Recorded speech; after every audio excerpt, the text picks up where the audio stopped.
రెడేపల్లి మండలం కితవారిగూడెం petrol bunk వద్ద తెల్లవారుజామున ప్రైవేట్ ట్రావెల్ బస్సు లారీ ఢీకొని 15 మందికి గాయాలయ్యాయి. ఈ ఘటనలో ఇద్దరికి సీరియస్గా ఉన్నట్లు తెలుస్తోంది. షిరిడి నుండి మిర్యాలగూడ మీదుగా మైలవరం వెళ్తుండగా ప్రమాదం జరిగింది. క్షతగాత్రులు విజయనగరంకు చెందిన వారిగా గుర్తించారు. క్షతగాత్రులను హుజూర్ నగర్ ఆసుపత్రికి తరలించారు. తీవ్ర గాయాలైన డ్రైవర్, క్లీనర్ను సూర్యాపేట ప్రభుత్వ ఆసుపత్రికి తరలించారు.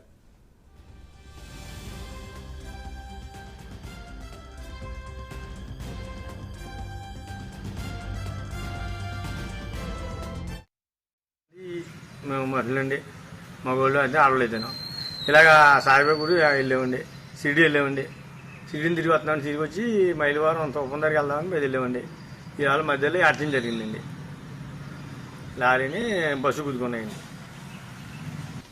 కుర్చీ దండమలో మనం తెలివి పడిపోయింది. అందరని లోపల బస్సులేనండి, కొన్ని బెడ్లు ఇరిగిపోయింది, సీట్లు ఈ కుక్క దెబ్బలు లేకండి మా ఇట్లా అందరికన్నా.